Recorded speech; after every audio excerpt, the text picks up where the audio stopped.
Hello everyone, welcome to Learnology MCQs channel. So आज के इस सेशन में हम जून 2025 के जो भी टॉप करेंट अफेयर्स हैं उनको डिस्कस करेंगे एंड प्लस जो भी टॉप एमसीक्यूज हैं उनकी प्रैक्टिस भी करेंगे। So let's start the session. So first current affair topic is about नक्शा प्रोग्राम। ओके, सो इसका फुल फॉर्म जो है वो आप याद रखना। इसका फुल फॉर्म क्या है? National geo spatial knowledge based land survey of urban habitations इसका फुल फॉर्म है। एंड इसका मेन ऑब्जेक्टिव क्या है इस नक्शा प्रोग्राम का?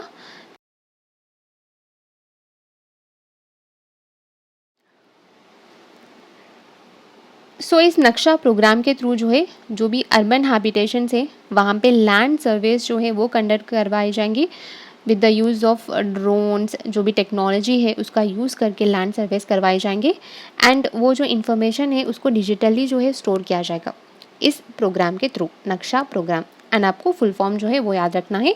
इसका फुल फॉर्म क्या है? National geo spatial knowledge based land survey of urban habitations इसका फुल फॉर्म है। एंड इसका ऑब्जेक्टिव क्या हमने देखा? To modernise urban land records and improve land governance. And इसको इम्प्लीमेंट करने का काम जो है कौन सा डिपार्टमेंट करता है? तो वो है department of land resources which is under ministry of rural development. Okay, so which is again important. तो ये अर्बन लैंड रिकॉर्ड से रिलेटेड है, तो आप कंफ्यूज मत होना कि ये urban ministry of urban affair से नहीं, ये जो है मिनिस्ट्री ऑफ रूरल डेवलपमेंट से रिलेटेड है। ठीक है, एंड इसको जो है अभी हमने देखा जो टेक्नोलॉजी है उसको यूज़ करके जो है लैंड सर्वेस जो है वो कंडक्ट करवाए जाएंगे। एंड ऐसा ही प्रोग्राम जो है रूरल एरियाज़ के लिए भी है विच इज़ स्वामित्व स्कीम। ओके, सो इसको जो है लॉन्च किया गया था इन 2021, जो कि किन के लिए लाया गया था? जो रूरल एरियाज़ हैं तो वहाँ पे जो लैंड सर्वे है उसको इस स्कीम के अंडर जो है वो कंडक्ट करवाए जाएंगे। एंड ये जो है मिनिस्ट्री ऑफ पंचायती राज के अंडर जो है ये आता है स्कीम। एंड नक्शा स्कीम जो है कौन से मिनिस्ट्री के अंडर आता है? Ministry of rural development. Okay, तो ये जो है इसका स्वामित्व स्कीम को इम्प्लीमेंट करने का काम जो है कौन सा मिनिस्ट्री करता है? मिनिस्ट्री ऑफ 2021 में इसको 24 अप्रैल को जो है लॉन्च किया गया था। एंड 24 अप्रैल जो है इसको सेलिब्रेट किया जाता है because 73rd constitutional amendment act जो है वो पास हुआ था 1992 में। एंड ये जो है फोर्स में आया कब? 24 अप्रैल 1993 में जो है ये फोर्स में आया था। सो थ्रू दिस एक्ट पंचायती राज जो इंस्टीट्यूशन थे वो उनको जो है कॉन्स्टिट्यूशनल स्टेटस जो है वो मिला था। इसके लिए जो है इसको 24 अप्रैल को नेशनल पंचायती राज डे जो है वो सेलिब्रेट करते हैं। तो इसी दिन जो है स्वामित्व स्कीम को लॉन्च किया गया था इन 2021 में। ठीक है, so this was all about स्वामित्व स्कीम एंड नक्शा प्रोग्राम। सो आई होप यहाँ तक जो भी हमने पढ़ा है वो क्लियर होगा। So now we will attempt the question. So question is what is the primary objective of the Naksha programme? तो इसका प्राइमरी ऑब्जेक्टिव क्या है? Option A, to modernise urban land records using geo spatial technology. तो ये जो है इसका true answer हो जाता है। So let's do this next question. Who was elected as the president of the United Nations General Assembly in June 2025? तो recently United Nation General Assembly के जो प्रेसिडेंट है उनको अपॉइंट किया गया है। तो वो आप यहाँ पे इमेज देख सकते हो जिनका नाम है Annalena Baerbock. United Nation General Assembly के जो है 6 प्रिंसिपल ऑर्गन्स हैं एंड वो क्या है? एक तो है General Assembly, Security Council and Economic and Social Council. Next आता है trustee council, next Secretariat and the last one is International Court of Justice. Okay, so these are 6 principal organs of United Nation General Assembly. So let's move.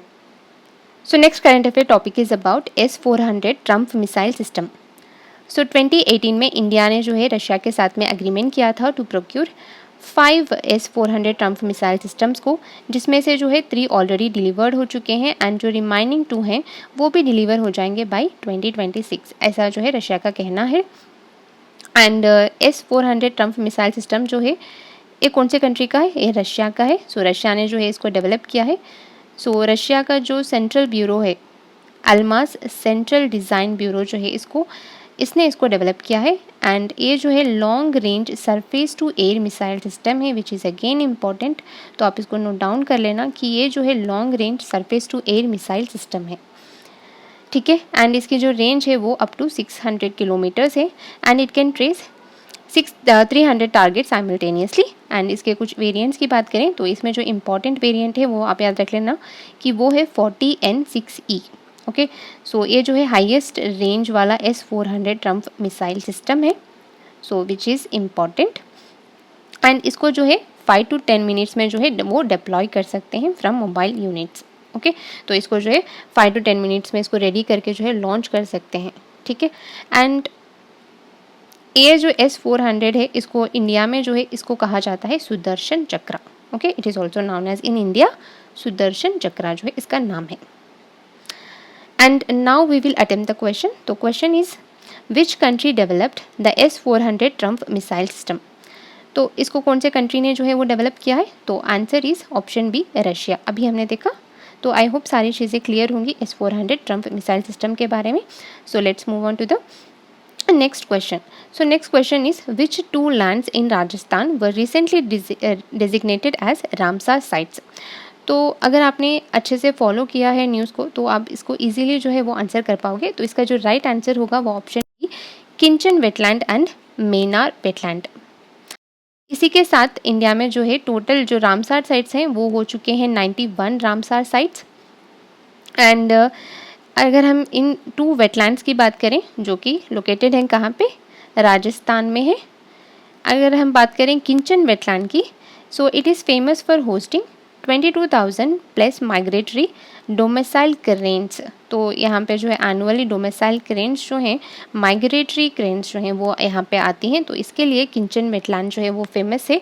And next जो है Menar wetland, तो it is known as the bird village जो है इसको कहा जाता है।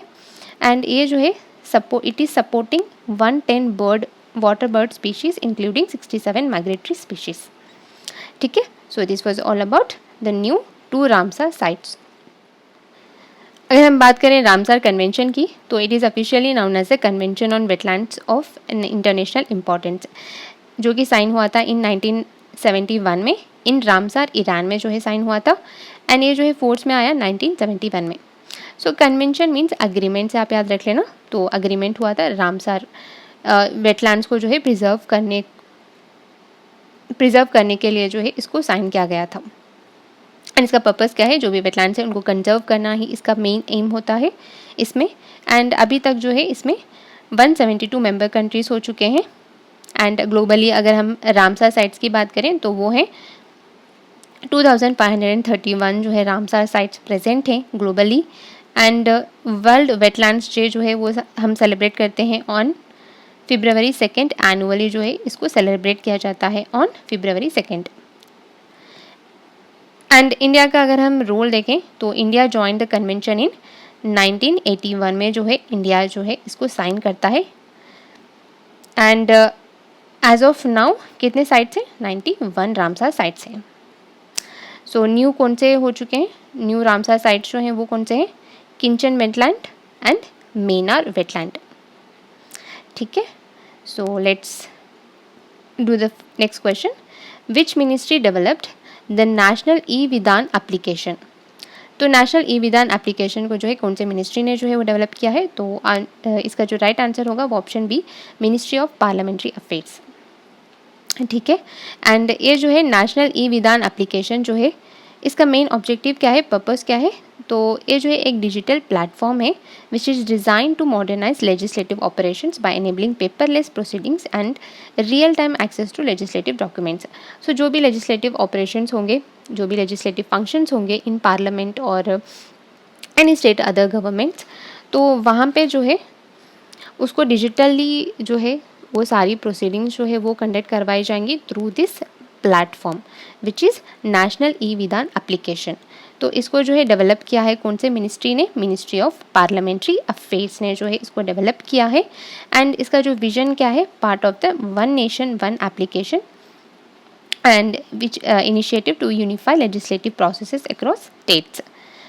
And इसको जो है अडॉप्ट किया गया है इन 28 लेजिस्लेचर्स में इंक्लूडिंग दिल्ली। ठीक है, so this was all about national e Vidhan application. So let's move on to the next question. So which project is the Chenab Bridge a part of? तो अगर हम इसका ऑप्शंस देखें तो option A golden quadrilateral project, या option B Udhampur Srinagar Baramulla rail link project, या option C Delhi Mumbai industrial corridor, या option D Bharatmala project. तो इसका जो राइट आंसर होगा वो होगा option B Udhampur Srinagar Baramulla rail link project. तो चेनाब ब्रिज जो है इसका पार्ट है. ठीक है, सो अगर हम चेनाब ब्रिज की बात करें तो ये जो है हाईएस्ट रेलवे ब्रिज है इन द वर्ल्ड. तो ये जो है सुपरलेटिव है, आप याद रख लेना इसको. एंड ये जो है 359 मीटर अबव चेनाब रिवर. तो चेनाब ब्रिज कहाँ से इसका नाम जो है वो ओरिजिनेट हुआ है, वो है चेनाब रिवर से जो है इसका जो नाम है वो ओरिजिनेट हुआ है, क्योंकि चेनाब रिवर के ऊपर जो है जस्ट ऊपर जो है वो बना हुआ है. एंड ये जो है 35 मीटर जो है taller than Eiffel tower. And इसकी अगर लेंथ की बात करें तो वो है 1315 मीटर जो है लॉन्ग है, which is linking Bakkal and Kauri which is located in कहाँ पे, जम्मू एंड कश्मीर में. एंड अभी हमने देखा ये जो है पार्ट है Udhampur Srinagar Baramulla rail link project का जो है पार्ट है. And it is connecting Kashmir to India's rail network से जो है वो कनेक्ट करता है कश्मीर से. एंड इसकी जो लाइफ स्पैन है वो है 120 ईयर्स लाइफ स्पैन है इसकी. एंड ये जो आप यहाँ पे आर्क देख रहे हो ना, लॉन्ग आर्क, तो ये जो है स्टील से बना हुआ है. एंड अगर हम ये जो है कितना मीटर लॉन्ग है, 467 मीटर जो है लॉन्ग है. एंड इसकी जो कॉस्ट है वो हुई थी 1486 करोड़ जो है इसको बनाने में लगे हैं. एंड इसको बनाने के लिए इसको सुपरवाइज़ किसने किया है, कोंकण रेलवे कॉरपोरेशन लिमिटेड ने जो है इसको सुपरवाइज़ किया है. So this was all about Chenab bridge. So next question देखें. So which company become the first Indian e commerce platform to secure and non banking financial company licence. जो है first Indian e commerce platform को जो है वो मिला है. तो वो जो ई कॉमर्स प्लेटफॉर्म जो है वो कौन सा है, तो अगर हम ऑप्शंस देखें तो अमेज़ॉन, फ्लिपकार्ट, स्नैपडील या मिंत्रा. तो इसका जो राइट आंसर होगा वो ऑप्शन बी फ्लिपकार्ट. ठीक है, फ्लिपकार्ट जो है first Indian e commerce company जो है वो बन चुका है to secure NBFC license. NBFC क्या है, नॉन बैंकिंग फाइनेंशियल कंपनी का लाइसेंस जो है वो फ्लिपकार्ट को मिला है. And through this it offers personal loans and buy now pay later का जो ऑप्शन होता है ये जो है प्रोवाइड करता है Flipkart to customers and working capital via super dot money. Super dot money जो है एक ऐप है. एंड थ्रू दिस ऐप जो ये सारी फैसिलिटीज़ है नॉन बैंकिंग फाइनेंशियल कंपनीज़ की जो भी सारी फैसिलिटीज़ होती है, लोन प्रोवाइड करना, इन्वेस्टमेंट जो है वो करवाना, तो ये सारी चीज़ें जो है फ्लिपकार्ट करता है थ्रू विच ऐप, सुपर डॉट मनी. ठीक है, एंड अगर हम बात करें नॉन बैंकिंग फाइनेंशियल कंपनीज़ की, तो इनके जो ऑपरेशंस होते हैं वो नॉर्मल बैंक्स की तरह ही होते हैं, बट ये जो है डिमांड डिपॉजिट्स को एक्सेप्ट नहीं करते.